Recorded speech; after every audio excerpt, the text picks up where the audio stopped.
La Sociedad de Científicos Anónimos, Rizoma Cuernavaca.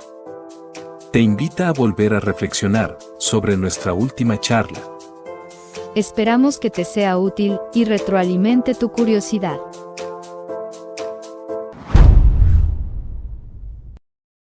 De la diversidad, y para dichos fines tenemos acá al doctor Jorge Armando Sánchez Bazán. Él es doctor en Ciencias Sociales por la Universidad de Colima. Actualmente se desempeña como docente y secretario académico de la Universidad del Valle de Atemajac en la ciudad de Colima, y él nos estará hablando el día de hoy acerca de los colectivos que se han enfocado y han estado activamente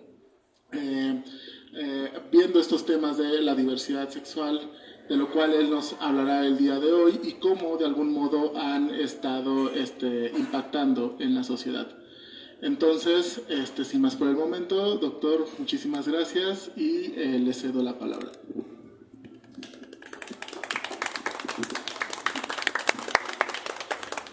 Muchas gracias se escucha bien, ¿verdad? A todas y todos. Agradezco la invitación de la Sociedad de Científicos Anónimos, capítulo Cuernavaca, por la invitación. Y bueno,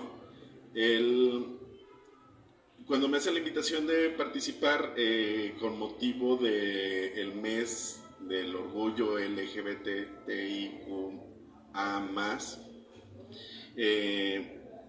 y siendo pues una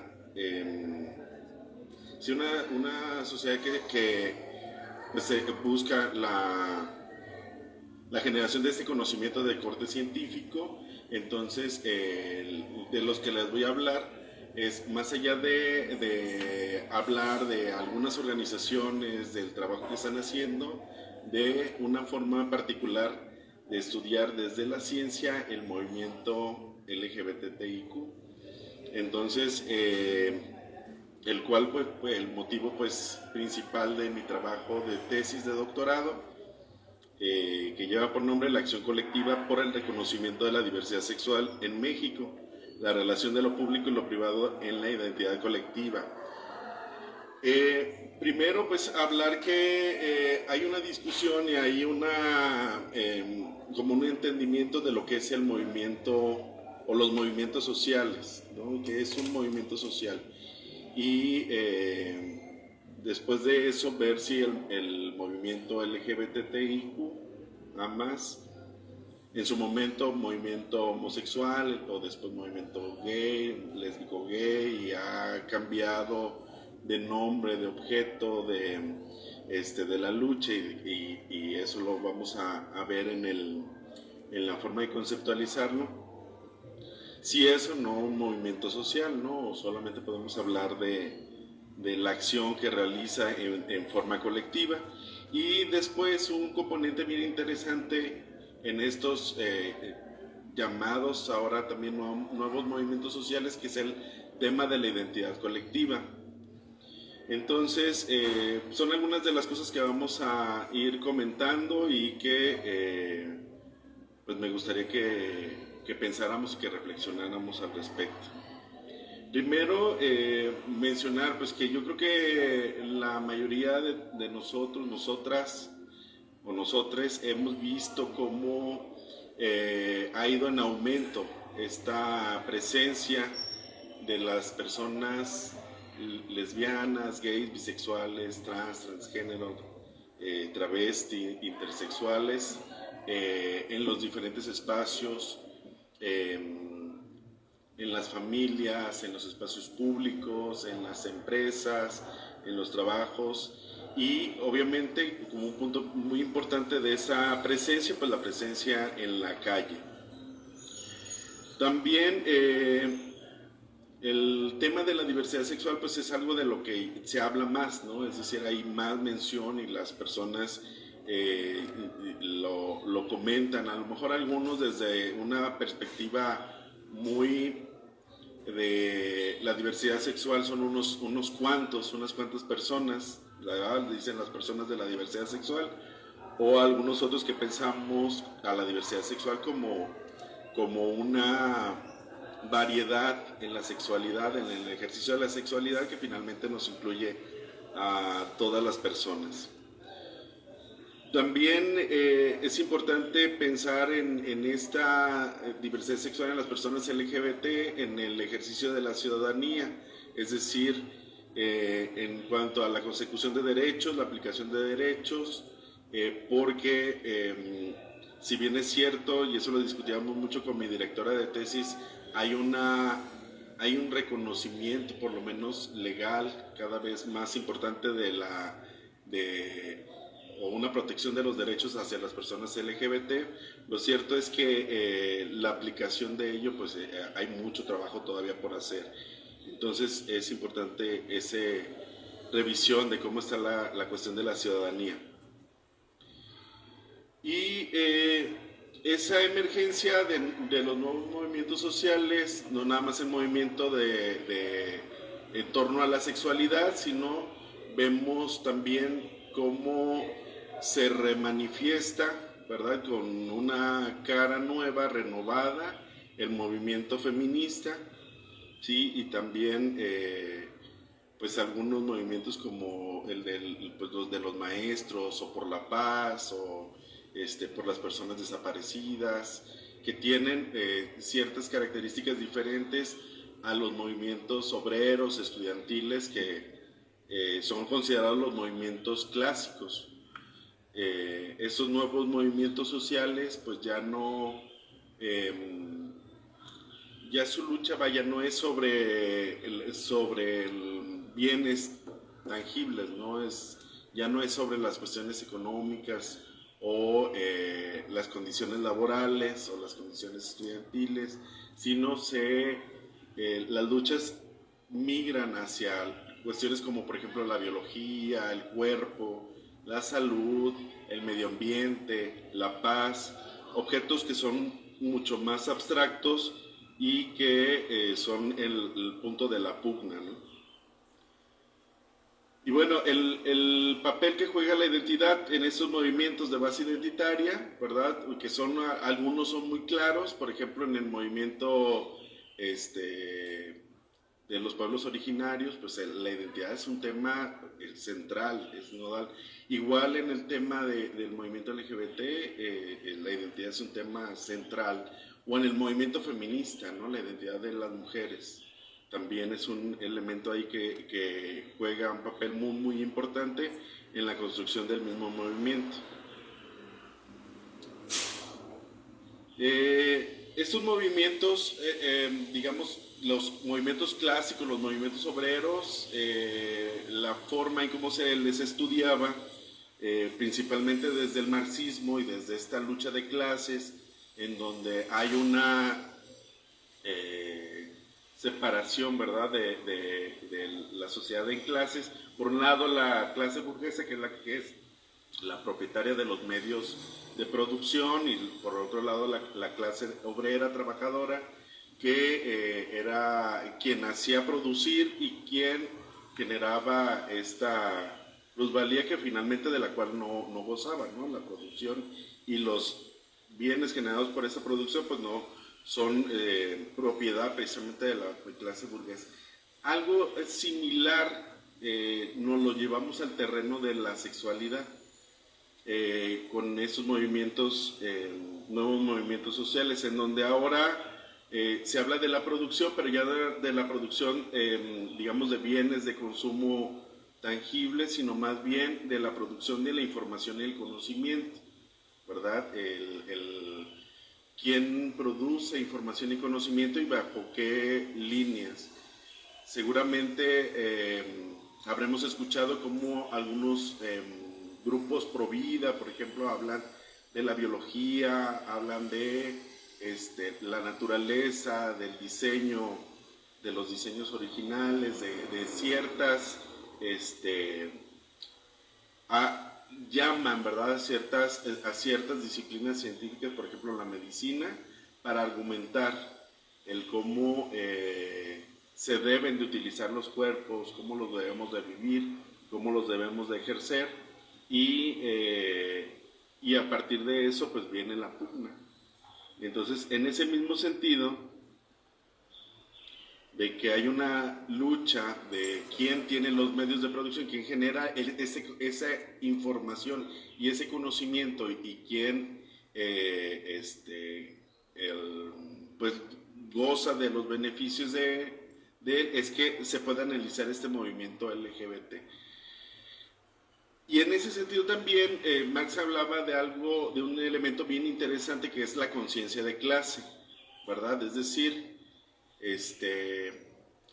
podemos tener a lo mejor a los obreros trabajando y generando el consumo, haciendo producir, sin que haya un cuestionamiento de esta relación de inequidad.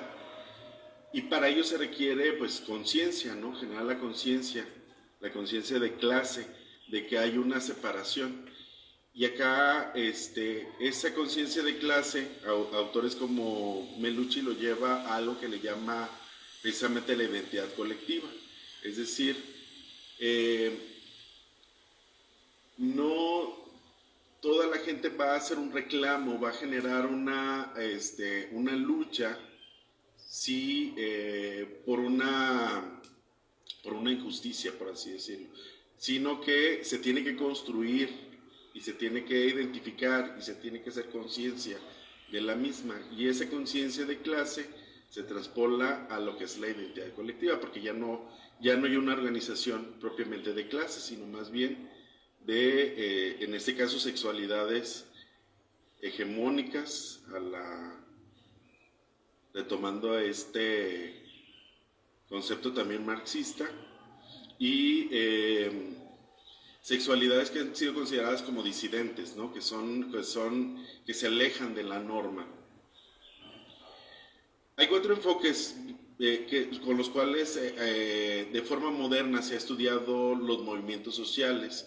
Estos 4 enfoques, 2 de ellos hablan de la estrategia, de la racionalidad.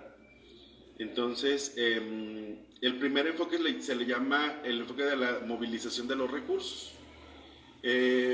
Para ello dice, bueno, un movimiento social existe gracias a que hay recursos para movilizarse. Es decir, siempre hay pues algunas inversiones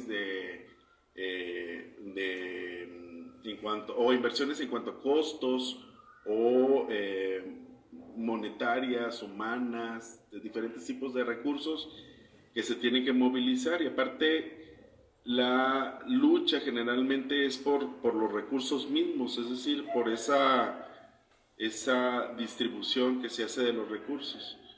Bien importante aquí la acción estratégica. ¿Qué significa esto? Que la gente que participa en los movimientos va a actuar gracias a que busca lograr algo, ¿no? Es la acción dirigida a fin. ¿Qué significa esta acción dirigida a fin? Pues que no lo hacemos simplemente por hacerlo, sino lo hacemos porque buscamos conseguir algo, buscamos lograr algo, un fin determinado, y los recursos se van a movilizar hacia ese fin. Y aquí, por ejemplo, surge una pregunta bien interesante. Si cuando hablamos de estos bienes colectivos como son los derechos, es decir, si se logran derechos para una población, haya o yo no participado en esta lucha por esos derechos, siendo parte del colectivo puedo gozar de los derechos, ya se lograron, ¿no? Entonces la pregunta es ¿por qué la gente participa a unas sabiendas de que aunque no participe va a gozar de los derechos ganados por estos colectivos? En las teorías económicas lo que han identificado es que seguramente hay otras ganancias al luchar por los derechos, unos beneficios, sobre todo de tipo social, por ejemplo, el reconocimiento que pueden recibir los activistas por participar en estos movimientos, y aunque los derechos son para todos y todas, pero los activistas reciben cierto reconocimiento, por lo menos social, ¿verdad? Puede haber otras ganancias, ganancias de tipo económico o ganancias de tipo incluso político. Hay quien participando en el movimiento pues logra ocupar ciertos puestos de poder. Lo hemos estado viendo últimamente, ¿no? En que hay cada vez más personas LGBT ocupando estos puestos. Claro que eso incentivaría como la participación de ahora en adelante, no mucho hacia atrás, porque finalmente no era un beneficio que se obtenía anteriormente, ¿no? Hay que recordar que las primeras participaciones, yo creo, de candidatos abiertamente LGBT se dieron por ahí, bueno, sobre todo lesbianas y gays, se dieron por ahí de los años 80, las primeras candidaturas para diputaciones federales y para principalmente. Luego tenemos otro enfoque teórico que nos ayuda a entender el movimiento LGBT y los movimientos sociales y los nuevos movimientos sociales en general, que es el enfoque de los procesos políticos, que habla de oportunidades y restricciones en el sistema, es decir, los movimientos sociales existen gracias a que tenemos un sistema político estructurado de cierta forma que nos permite generar movimientos sociales, es decir, el mismo sistema político puede inhibir la participación, incluso desaparecerla por completo.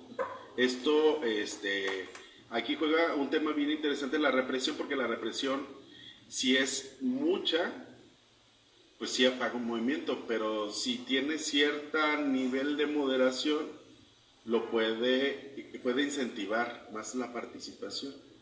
Entonces, en este enfoque de los procesos políticos, que también es un enfoque de corte pues, racionalista, se observan las oportunidades y restricciones que existen en el sistema. ¿Cuáles oportunidades y cuáles restricciones? Bueno, ya vimos algunas restricciones, por ejemplo, uno pudiera hacer la represión policial, sobre todo, que es lo que más le ha pegado al movimiento LGBT. Pero también las oportunidades, por ejemplo, que se pueden dar de participar ahora en procesos políticos, o que se permita o no se permita las manifestaciones en la calle, ¿verdad? Hay cierto nivel que la legislación permite. O también los aliados políticos son,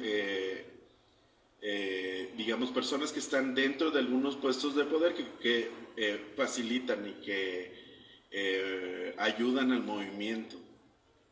Sí, por ejemplo, no sé, uno de las cosas interesantes es, por ejemplo, en Cuba, ¿no? La participación de Mariela Castro en el movimiento cubano.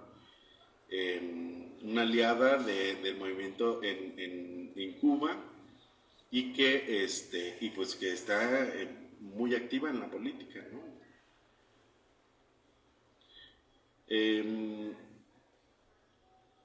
Las oportunidades, por ejemplo, aquí en México se dio que en los primeros partidos políticos considerados de izquierda, ¿sí? Los partidos sobre todo de trabajadores, empezaron a promover estas candidaturas, ¿no? Y a formar grupos de jóvenes con esta formación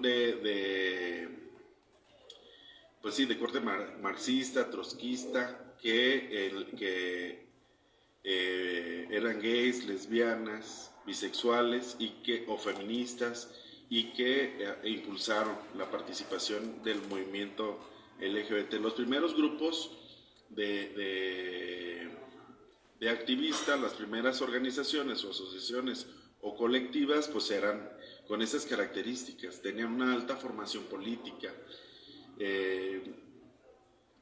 Por ejemplo, Sexpol, ¿verdad?, que es sexualidad y política, pues lo lleva en su nombre, y seguían mucho las enseñanzas de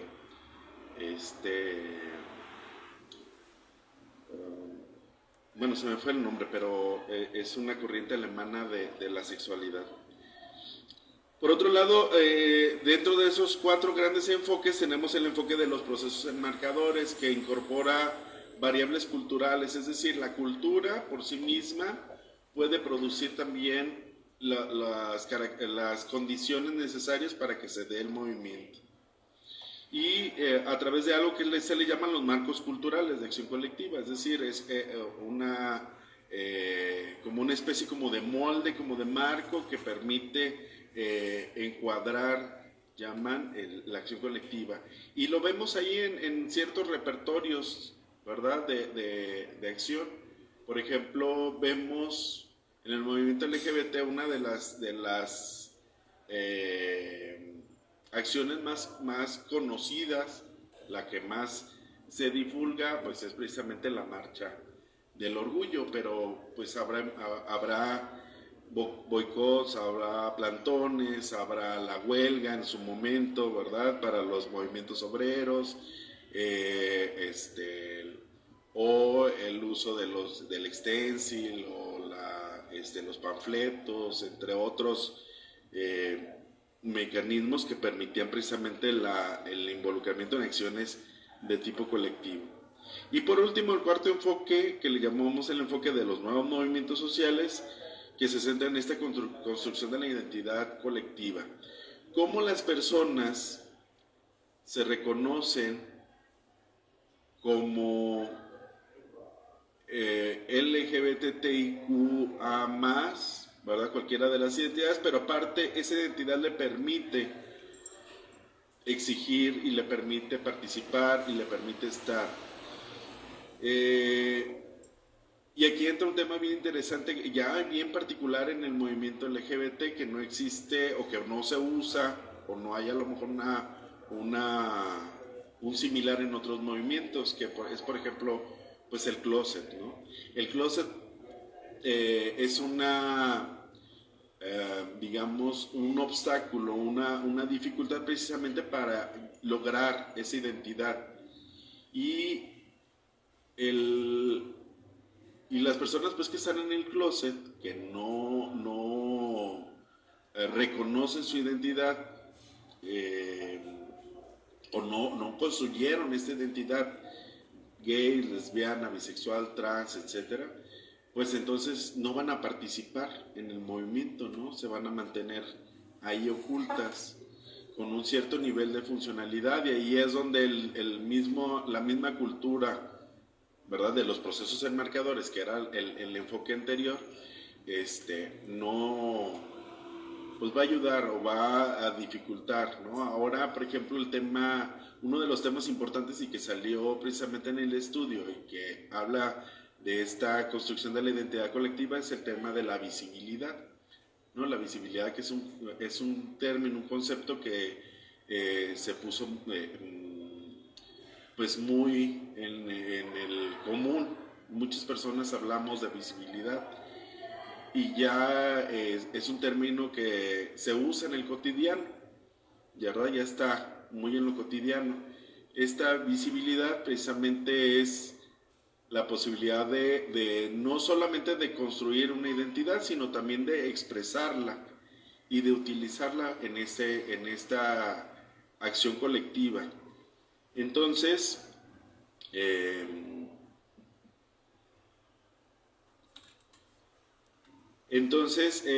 la construcción de la identidad colectiva es central para esta propuesta teórica, que después la vamos viendo de forma empírica en el trabajo que se desarrolló en ese doctorado. ¿Qué pasa con esta teoría de los nuevos movimientos sociales? Primero, hay que ubicar que nace en Europa, principalmente en Italia, y es Italia y Francia, y es de los años 80. Entonces, estos nuevos movimientos sociales, pues no son tan nuevos tampoco, es decir, son diferentes a los clásicos, a los obreros, a los estudiantiles, pero pues nuevos pues ya no son. Se centran en la construcción social, es decir, el movimiento no surge de forma espontánea, no surge de un asunto estructural, no es una grieta de la estructura, ni es solo una oportunidad, ni tampoco producto de las restricciones políticas, ni de si hay o no hay recursos, sino que los actores del movimiento social, de acuerdo a este enfoque, tendrían que construir el movimiento, ¿verdad? Tendría que generarlo. ¿Dónde se construye y cómo se construye? Pues generalmente en este movimiento, en el movimiento LGBT, se construyó mucho en los antros, en los bares, en los sitios de encuentro, en las reuniones privadas, donde precisamente se hablaba del tema, en esta construcción. Después, pues fue cambiando, ¿verdad? Es decir, ya esos espacios ya no eran necesarios o dejaron de ser eventualmente necesarios para el mismo. Aunque hay algunos espacios que siguen, por ejemplo, el taller, en Ciudad de México, el taller es un lugar que funcionaba como bar, pero también se reunían a hacer algo así similar a lo que estamos haciendo ahora, ¿no? A hablar del tema de la sexualidad y de la sexualidad involucrando la política y hablar de nuestra experiencia principalmente en ese momento como hombres gays, ¿no? Hombres homosexuales. Entonces la construcción social es importante, es decir, la participación activa de las personas en la construcción del movimiento. El movimiento es a partir de lo que los actores del movimiento quieren que sea, ¿no? Y los actores no solamente hablamos de las personas que se manifiestan, sino también, obviamente, de los que están en contra de y de los que hablan de los que participan. Entonces, todos forman parte. Ya habíamos hablado de la centralidad de la identidad colectiva y también de las nuevas formas de solidaridad y conflicto. En los movimientos clásicos, por ejemplo, los movimientos obreros, que son los más emblemáticos, pues se conformaban en los sindicatos. Los sindicatos surgen precisamente del movimiento obrero. Y acá pues no hay sindicatos, ¿no? De hecho, por ahí a alguna persona le escuché decir, pues sí, las personas del gremio, pero no somos como gremio. Es decir, hay redes muy particulares que se conforman a partir de colectivas, grupos.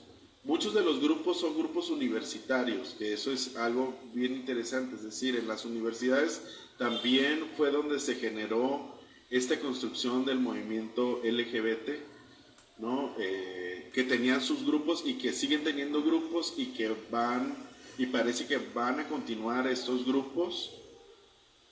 Por ahí hace unos días nos compartíamos una invitación que hacían como un concurso de drag en la UNAM.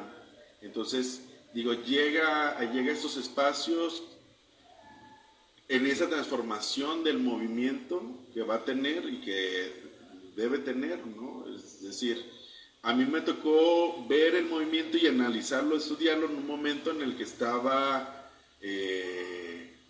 o que está todavía ese tránsito entre la calle y la computadora. Es decir, entre esa pues repartir a lo mejor volantes o los condones con algunos mensajes, con números de teléfono de los centros, pero también a través de Facebook, a través de Instagram, a través de TikTok, a través de estas otras plataformas, y se combinan. Y también un movimiento que aglutina gente, yo creo que a lo mejor los más jóvenes, ¿qué será? 10, 12, 15 años, y los más viejos, pues no sé, hay que calcularle más o menos. Pero esa brecha generacional, ¿verdad? Desde los generación X, a lo mejor baby boomers, generación de millennials y centennials y los que le siguen a ellos, y cada uno pues precisamente con lenguajes particulares. Alberto Melucci en su libro que habla precisamente de esos códigos que utilizan los movimientos sociales, pues hace alusión a ese tránsito a las nuevas tecnologías que benefician pues a los mismos movimientos.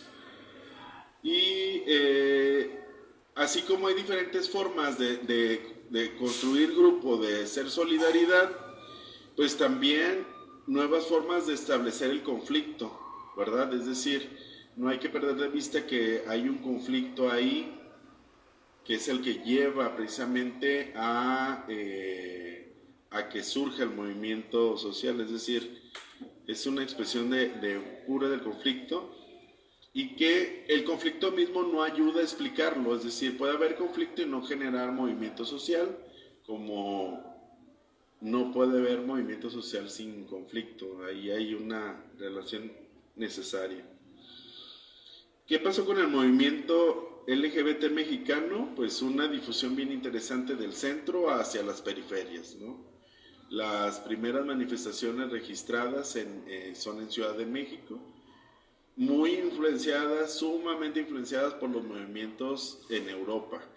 Aquí se habla mucho de que el movimiento LGBT y la Marcha del Orgullo se hace en junio, finales de junio, por este evento en Nueva York, en el bar Stonewall Inn y la piedra que lanza pero esta mujer transgénero, Marsha P. Jones, pero lo cierto es que en México se ve mucha influencia de los movimientos, sobre todo franceses, ¿sí? Llega información a través de las revistas y así es como se llega a difundir. De hecho, si nosotros vemos los grupos, por ejemplo, FAR, que es el Frente Homosexual de Acción Revolucionaria, SEXPO,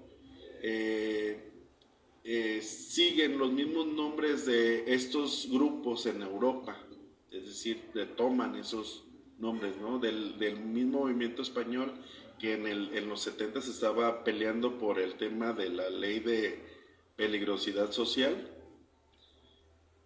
esta ley que obligaba a las personas a utilizar ropa apropiada para su género, y que el uso de más de 2 prendas que no fueran propias del género ya hablaba de una persona que potencialmente se podía convertir en criminal. Entonces había que encarcelarlo y que reformarlo por el uso de estas prendas. Conforme pasa el tiempo, pues vemos ampliación en número, en tipos, en objetivos de las agrupaciones. Empezaron con estos grupos, sobre todo con esa formación política, desde una sexualidad, el ejercicio de una sexualidad pues combativa, y se fueron a los espacios universitarios, pero también a los espacios artísticos. Se generaron las semanas culturales de diversidad sexual, grupos deportivos también de diversidad sexual, entonces se amplió el espectro. También hay que recordar que en México los grupos empezaron como grupos de homosexuales y lesbianas. De hecho, hay una historia de cómo del movimiento lésbico, específicamente el movimiento lésbico, cómo este movimiento surge del feminismo, de esa falta de verse en las demandas del movimiento feminista, es decir, las lesbianas, y así lo dicen algunos textos, pues las lesbianas al parecer no somos mujeres, decían, ¿no?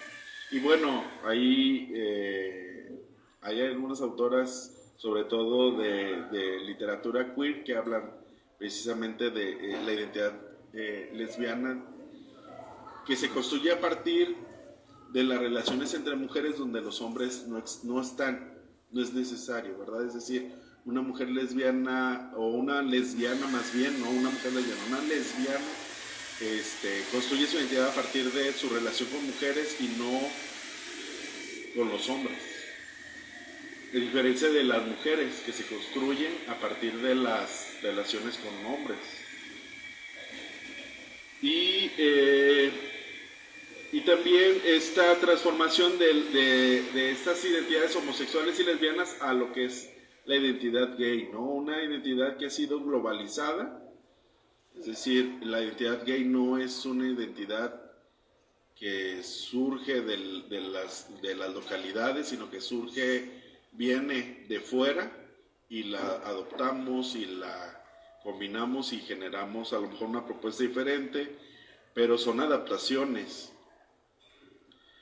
Y también la incorporación de otras identidades y las organizaciones de amigos y familiares de personas LGBT que también se suman al movimiento como aliados y que toman papeles bien activos en el movimiento.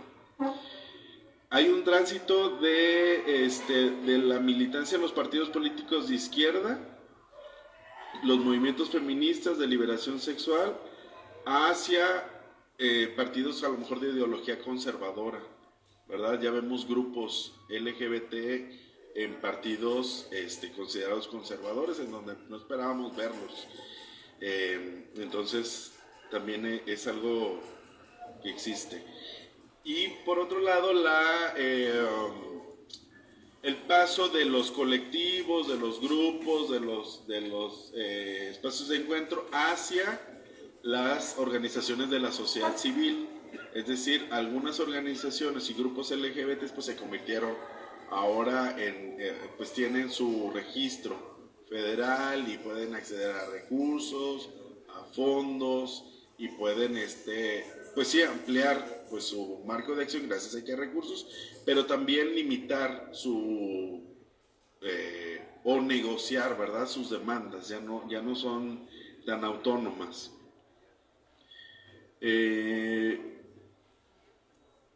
La apertura cada vez mayor a lo político electoral, candidaturas, propuestas y compromisos de campaña. En este momento, por ejemplo, en el que yo hice el trabajo, solamente hablábamos de cómo algunos candidatos incorporaban en sus promesas de campaña la creación de espacios para las personas LGBTIQ. Ahora ya vemos candidaturas y vemos algunos personas LGBT ocupando puestos de elección popular y pues es un poco algo de lo que se veía venir. El logro de avances en el marco legislativo nacional y de algunos estados de la República y esa disparidad, ¿verdad? Es decir, hay estados en donde hay poca normativa en apoyo a la protección de estos derechos LGBT y hay otros en los que pues se usa de mayor protección.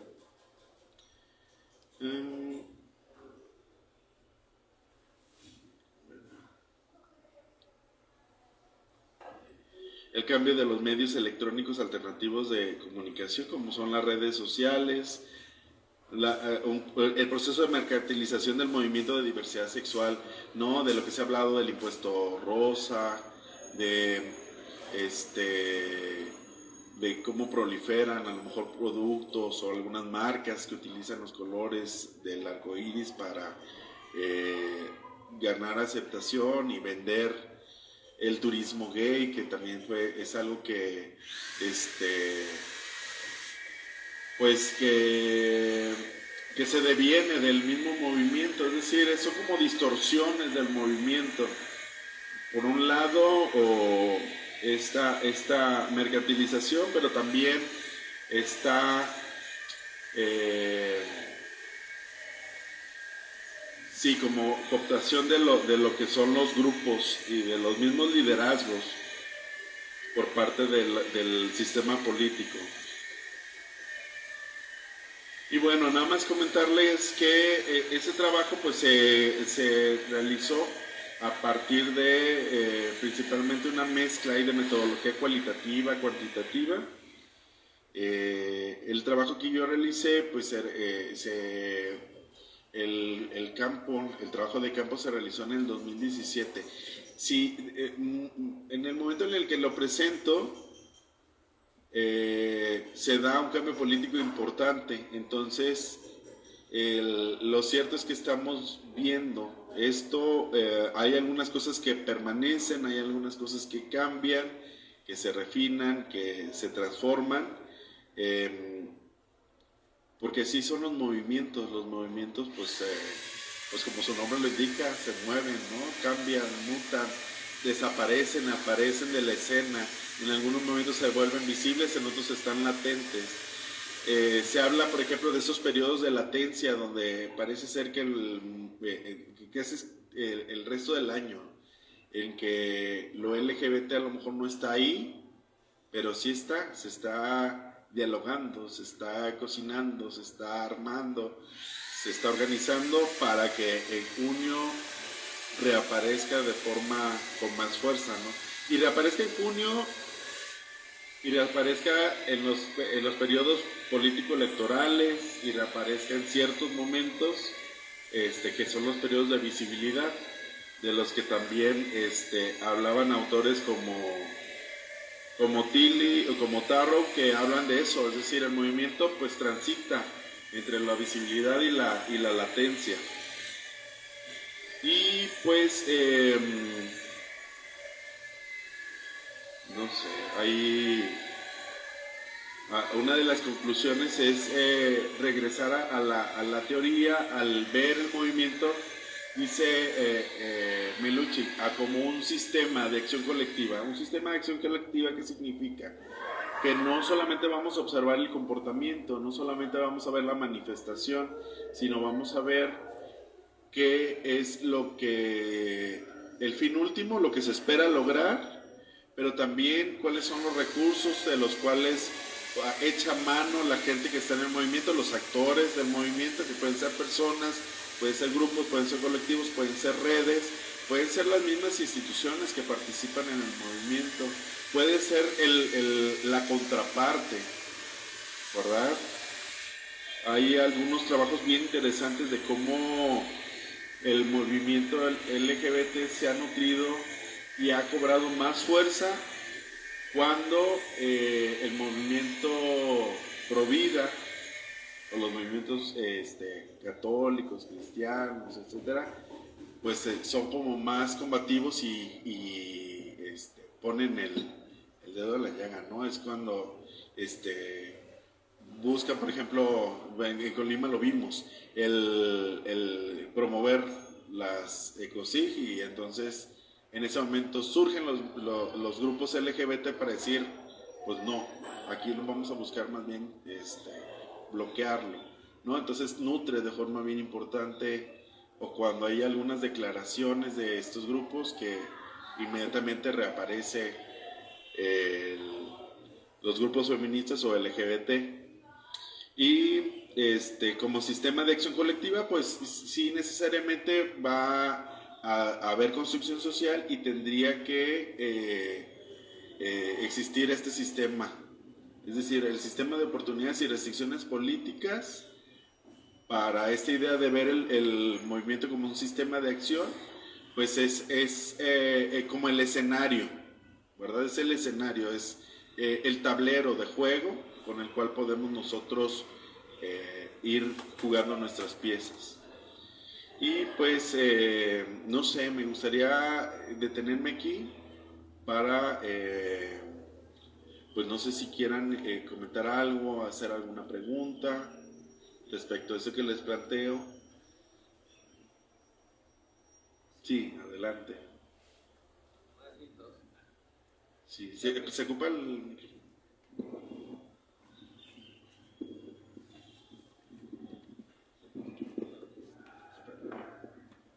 Muchas gracias. La primera va centrada en, no sé si pudieras explicar un poco más sobre la traída de la identidad homosexual o identidad gay de Occidente, porque sí me genera un poco de incomodidad, digo, porque en esta parte sí no es solamente una identidad que surge en Europa, ¿no? De la década de los 60, en Mayo, en Francia y todo esto, que arrastra también Norteamérica hacia el resto de los países latinoamericanos, México por ende toda esta onda de los 60, ¿no? De los hippies y todo, que se viene y se permite una brecha, ¿no? Un campo también para una expresión de este tipo. Sí, en Oaxaca teníamos ya una identidad de personas, no recuerdo exactamente el término que se usa, pero ya estaban, inclusive, o ya están, han estado y estarán bajo su propia identidad, que precisamente es como lo denominan como su tercer sexo, ¿no? Y inclusive si no son, son hasta respetados por su comunidad, por los roles que ocupan, y como un punto de fuga también en ese aspecto. En la comunidad donde provengo también los hay, y adoptan lo que mencionabas del rol de homosexualidad, en este caso de hombres, bueno, de gays, ocupando roles, ¿no? Entre ellos, y que también sirven un punto de fuga, que hay un matiz también generacional ahí, que la generación anterior a uno es como la más recelosa de los movimientos. La generación actual y las más jóvenes pues son más permisibles, ¿no? En ese aspecto ya no son tan nocivas, digamos, para ese tipo de representaciones, pero sí, en esa parte no terminé de entender, porque así podemos revisar en algunos otros puntos culturas, tal vez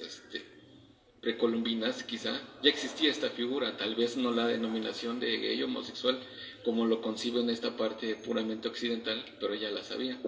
Y la segunda es, bien lo que mencionabas, que se retroalimenta, ¿no? Una parte, digamos, cierta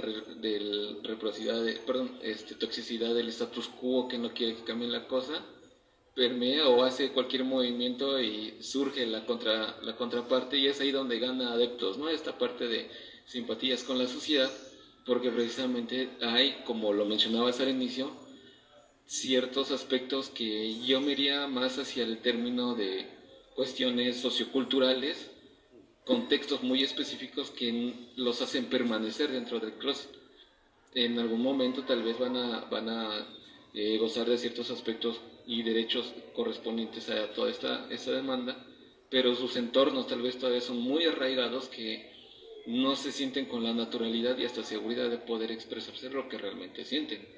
Sin embargo, en estas partes se encuentran simpatías precisamente como de esos campos que están ahí, digamos, esperando un momento de fuga para poder expresar y demostrar, aunque sea por medio de las TICs, en algunos eventos también más urbanos donde se da la apertura de estos movimientos, dado de las ciudades te permite también hasta cierto punto el anonimato, y en ese aspecto pues sí, pero también apegado muchas veces hacia el capital, ¿no? A lo que mencionaba Mark, precisamente la fetichización de la mercancía, cuando toma estos artilugios de las banderas, todo lo que se pueda lo plasma como tal, y a vender, a vender, a vender.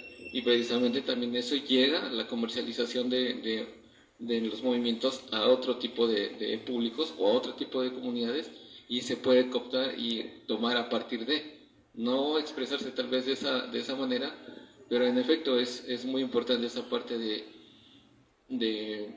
bueno, mi pregunta iba más o menos de qué porcentaje o qué apertura crees que pueda tener esta practicidad de mercantilizar la mercancía, no necesariamente como una identidad así como la puedo, sino economizar y vender por medio de la misma, con respecto a ayudar a difundir el movimiento.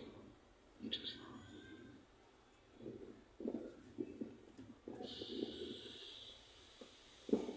Bien, empiezo con el tema de las mushes. Sí, yo no me meto mucho en ese tema en la construcción de la identidad colectiva en mi trabajo, pero sí revisé algunos trabajos sobre la construcción de la identidad, sobre todo de la globalización de la identidad, y esta identidad que tiene que ver con el género. Género, pues es un concepto que tiene varias acepciones, ¿no? Y que se utiliza de diferentes formas en diferentes contextos, pero pensando en esta construcción individual y una parte social, colectiva de esta convicción de ser hombre, mujer, ambos o ninguno. Que es una visión pues muy reduccionista, porque sí, evidentemente género en Occidente, o las culturas que llamamos occidentales, occidentalizadas como la nuestra, pues se habla de dos, ¿no? Hombre, mujer. Pero género en otras latitudes, en otras culturas, por ejemplo, en la cultura zapoteca en Oaxaca, puede ver hombre, mujer, mushe. Y hay otras, por ejemplo, creo que los Sioux en Norteamérica también era personas con espíritu, un espíritu femenino, ¿verdad? Hombres con espíritu femenino, o dos espíritus, se llaman personas dos espíritus. Y en la India, por ejemplo, que se habla de la existencia de hasta 5 géneros. Entonces es un asunto muy sensible a la cultura. Y es cierto, es decir, hay culturas que tienen una visión muy particular o más abierta, o que ya tenían una visión más abierta de la sexualidad acá en América, que con el proceso de colonización, pues también se reprimieron, y entonces nos encontramos ante un fenómeno pues sumamente sensible a las cuestiones culturales, pero también de dominación, de colonización, de globalización. Y hay un trabajo que no recuerdo el autor, pero habla precisamente de cómo se fusiona estas identidades muy locales, como es mushe, con unas identidades que vienen de fuera. Entonces ahora encontramos mushe gay, mushe trans, mushe bi. Entonces lo cierto es que pues digo, desde la visión científica lo vemos. Para quienes hacen activismo, quienes hacen una intervención, quienes realizan la acción, pues esa información obviamente tiene otras implicaciones, ¿no? Les sirven para otras cosas, les sirven para actuar, pero desde la visión científica, pues digamos, lo estudiamos de forma rigurosa, así como nos lo pide la ciencia, con ciertos controles, desde ciertas metodologías, y nos damos cuenta de que la sexualidad pues es sensible a la cultura y a cuestiones precisamente como el poder, el mercado, el Estado, y a mí me costaría mucho trabajo decir qué tanto lo apaga, porque lo que sí me queda claro es que lo transforma. Y de repente vemos, por ejemplo, cómo precisamente campañas que son utilizadas por las empresas para vender, la comunidad LGBT lo utiliza para sensibilizar y para hacer nuevas demandas. Entonces me parece que se nutre,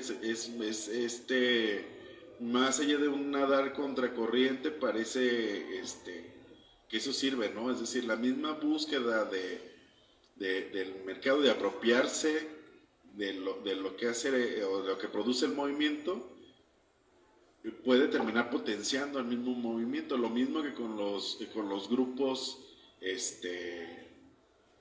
que se convierten en lo que han llamado algunos contramovimientos, ¿verdad? Es decir, más allá de apagar, pues terminan alimentando. Entonces yo creo que tenemos que estar muy observadores y como científicos sociales muy al pendiente y buscando la forma de comprender este fenómeno que no es lineal, que parece más una maraña que otra cosa, ¿no?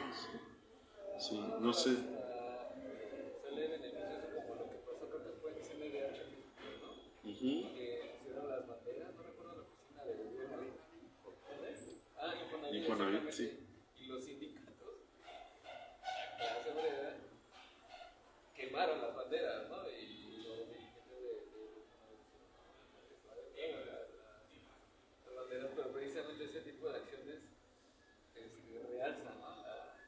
sí, le dan una pues, nueva, pues sí, y terminan incitando, ¿no? Y generando nuevas acciones. Entonces creo que así lo tendríamos que analizar, ¿no? Como finalmente qué está produciendo, más allá de que si apaga o potencia, de qué forma transforma al mismo movimiento.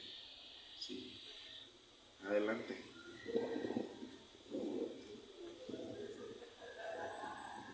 Tengo muy presente una pregunta que recuerdo que te hizo una doctora de ahí de la Universidad de Colima y quiero retomarla prácticamente, creo que son 5 años después de esa vez que, bueno, no te la planteé a ti, pero lo hizo como una crítica que decía, pues más que pregunta era como una afirmación, que realmente el movimiento LGBT no era movimiento. ¿Recordarás esa maestra? Era una extranjera, solo recuerdo eso, y que decía, es que no es movimiento. Y entonces, en el marco sociocultural y político de ese entonces, que es también diferente al contexto actual, y es también diferente al contexto del inicio posible de los movimientos LGBT en México.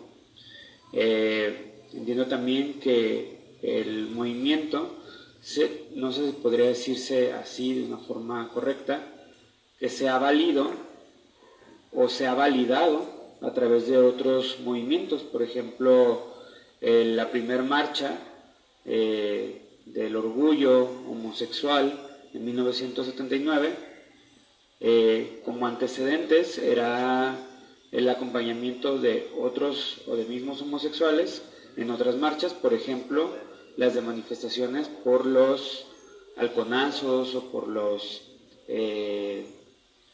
por manifestaciones pues de otra índole, como el ataque a estudiantes, ¿no? En el 68, y que también se renueva o cambia esta dinámica y se suma, por ejemplo, el movimiento LGBT a movimientos feministas. Pero ahora pareciera, no lo sé, pareciera que el movimiento LGBT buscará ser más separatista, es decir, autónomo de otras causas, pero no buscar que esas causas se sumen al movimiento. Y entonces es esa pregunta, saber si todavía consideras con ese contexto si es un movimiento, y si no lo es, cómo mantenerlo, cómo buscar una salida a que realmente sea un movimiento. Y el segundo planteamiento es que comentabas que justo pareciera que el movimiento LGBT es más reaccionario que accionario, es decir, que atiende más a las acciones de otros movimientos antiderechos o anti-LGBT que propiamente generar una agenda.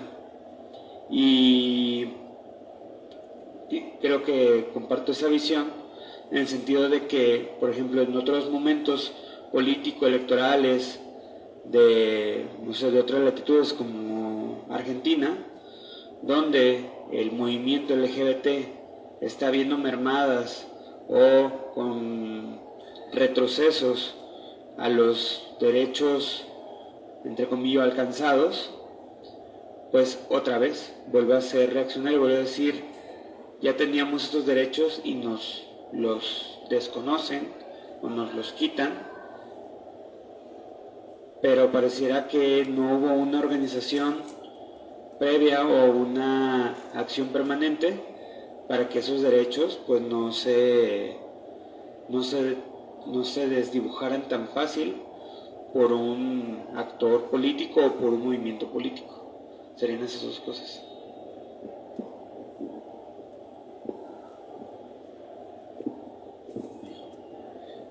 Me perdí un poco, pero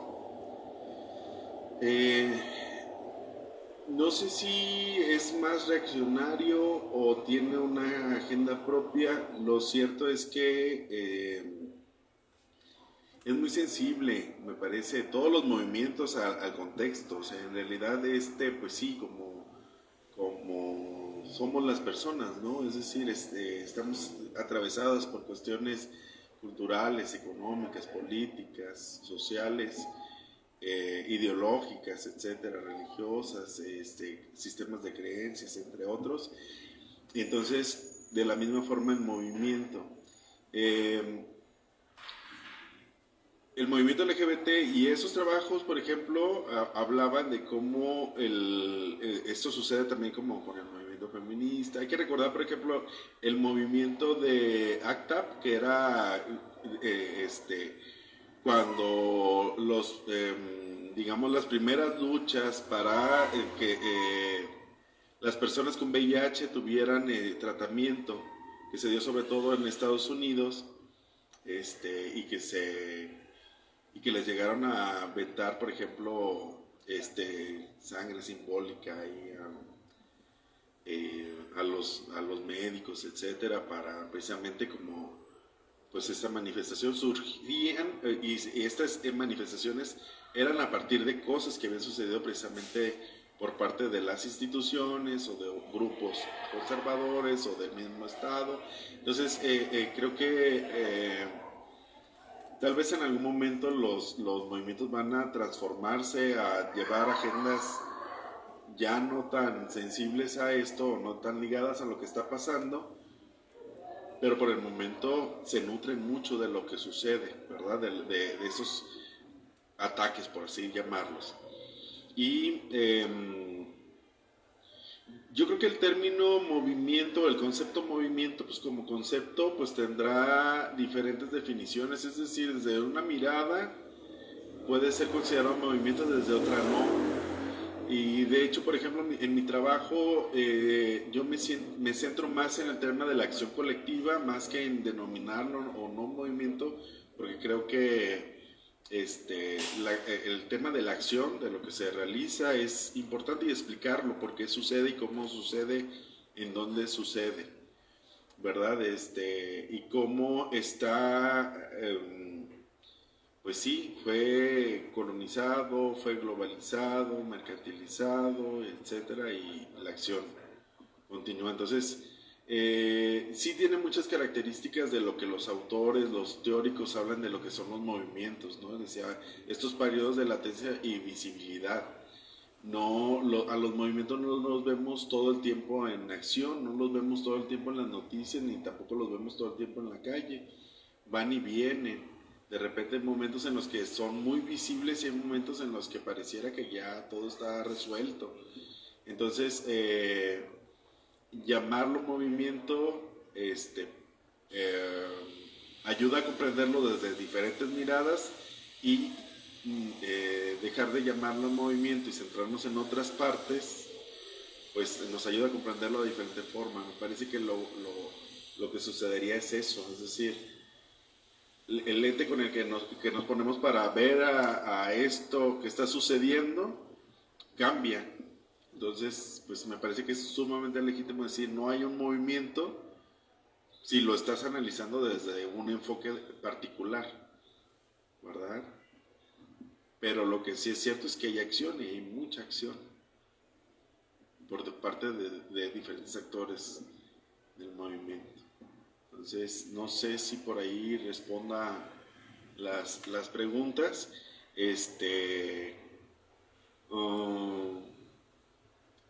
Pero sí, o sea, al final de cuentas, con esto que estudié en mi trabajo de tesis, estas conclusiones fueron a las que se llegó. Es decir, el movimiento no surge así de forma espontánea, la acción colectiva no es espontánea, hay una injusticia, acción colectiva, porque a veces es la acción individual la que surge a partir de las injusticias, ¿no? Personas que demandan que se resuelvan sus casos, sus situaciones. ¿Qué pasa cuando se convierte en acción colectiva? Pues tiene que haber un montón de más elementos, y esa acción colectiva la podemos entender como un movimiento social. Pues sí, lo podemos tener como un movimiento social desde diferentes ópticas. Así como hay quien dice, este es un movimiento social, el LGBTI es un nuevo movimiento social, y hay autores que dicen que son los nuevos movimientos sociales, ¿no? Así como el tema de las tecnologías, que dicen nuevas tecnologías y nuevas tecnologías, porque son transformaciones, muta de forma muy interesante. Hay una autora mexicana que habla del movimiento lésbico y precisamente cómo en algún momento es cooptado por el movimiento LGBT y ya se desaparece, pues se transforma, se convierte o se fusiona a lo mejor en otra cosa. Y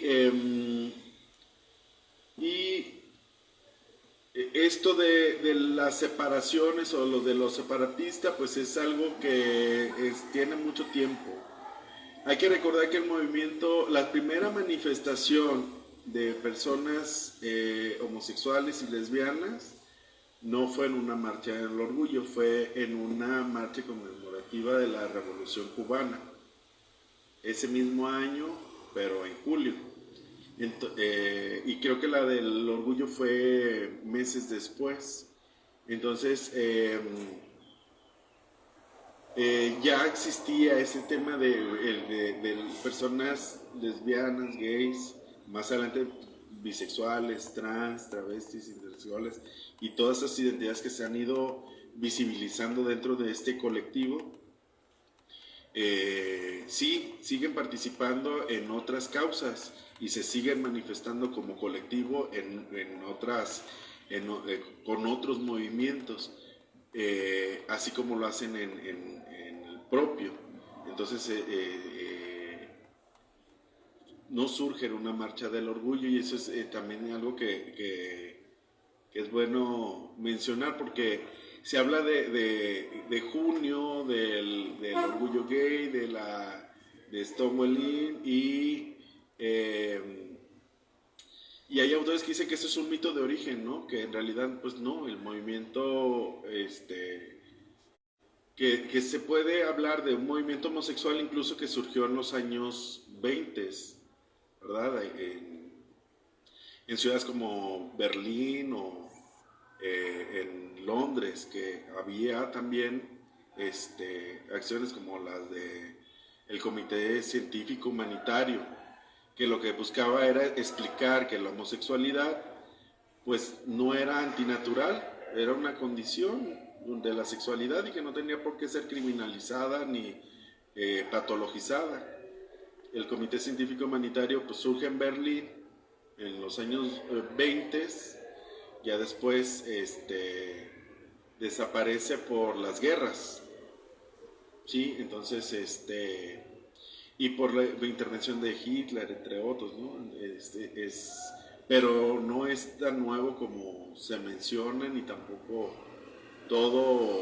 ni todo surgió en Nueva York, etcétera, ¿no? Se habla de manifestaciones en el mismo Estados Unidos, en el mismo año, en San Francisco, 2 en San Francisco, 2 en Nueva York, revueltas similares, y se dice que cuando se marcha, cuando se decide salir a la calle, dicen, bueno, ¿a cuál de estos 4 eventos vamos a hacer alusión? Pues sí, parte de la construcción social, ¿no? Es decir, ¿cuál vamos a decir que fue el detonante? Dicen, el de Nueva York, por esto y esto y esto. Ah, bueno, vamos por eso. Siendo que los de San Francisco habían sido antes. Entonces, hay una construcción, y que es lo que lo vuelve estratégico, y es el tema también de la agenda. Es decir, no es completamente reaccionario, sí está influido, pero también construye, y es lo que buscamos con esta idea de los sistemas de acción colectiva, que hay una construcción y hay una enmarcación, porque pues precisamente pues se genera una fecha, se generan ciertos líderes, se produce ciertos emblemas, ciertas frases y símbolos exactamente, ¿no? En algún momento fue, por ejemplo, el triángulo rosa, después fue el arco iris. Lo del arco iris surge más o menos, creo que en los 80s. Ajá, entonces se va transformando, y también los actores pues van construyendo y van generando su movimiento conforme sus ideas, ¿no? Hay un sistema de ideas y de creencias, ¿verdad? Ahora, por ejemplo, podemos ver en las marchas muchos carteles que llevan, sobre todo los más jóvenes, donde hablan de la aceptación, ¿no? De como de mi mamá me enseñó a comer de todo, algo así, para las personas que son pansexuales, etc. Y es la identidad, es un aspecto cultural, no es un aspecto político, no es un aspecto económico, es cultural, y muchos de los mensajes son culturales. Es decir, si nosotros nos podemos a revisar los mensajes que se sacan en la marcha, vamos a encontrar por ahí uno que otro, a lo mejor que hablan del abastecimiento de medicamentos para personas con VIH, el reconocimiento de ciertos derechos puntuales, pero muchos de ellos van sobre la aceptación, ¿no? Esta es mi identidad, yo salgo y acepten, ¿no? Soporten.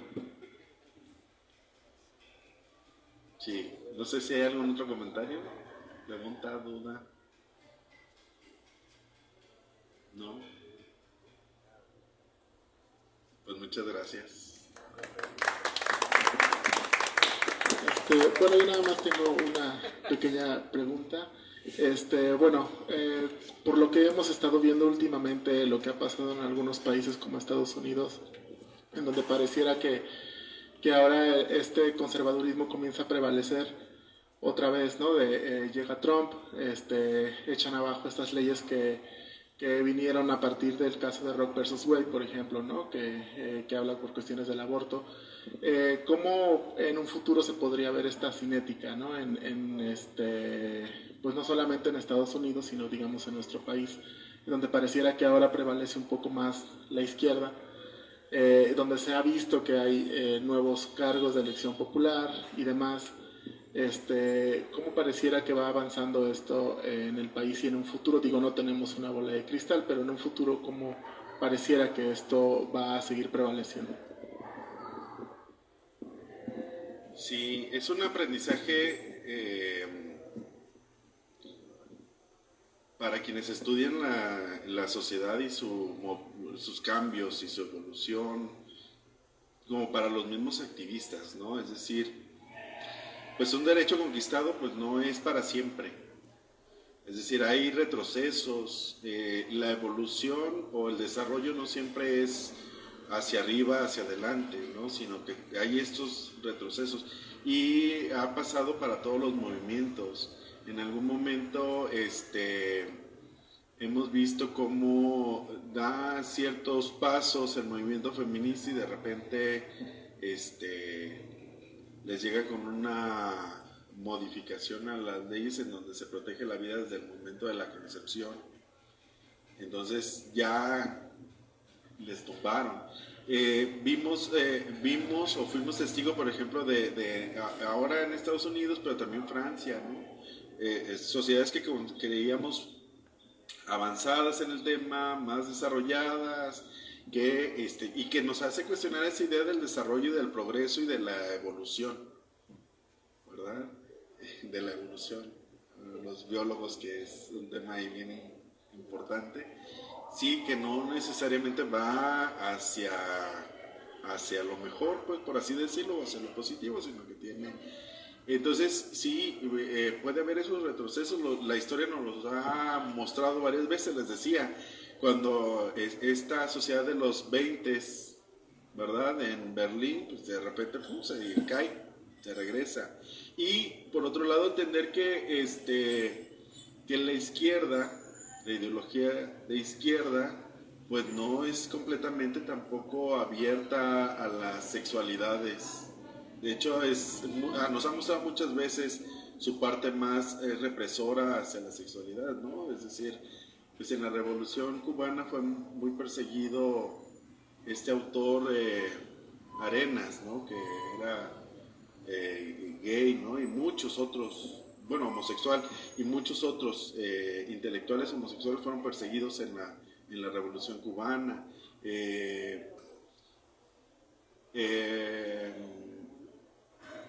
Y sucede, es decir, no necesariamente por ser ideología de izquierda, pues va a ser abierto.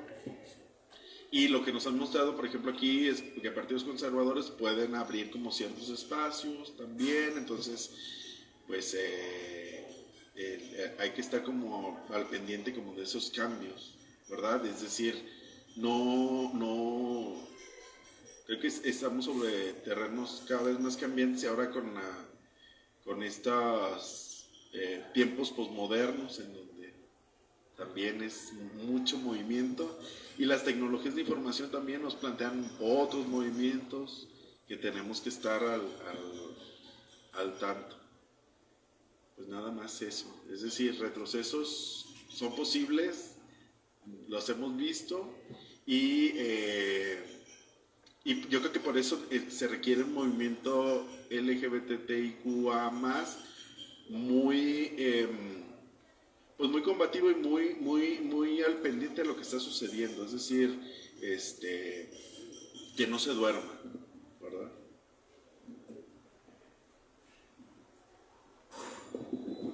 Pues si no hay más preguntas, te agradecemos mucho tu participación. También les agradecemos a ustedes por su asistencia y pues muchísimas gracias. Gracias.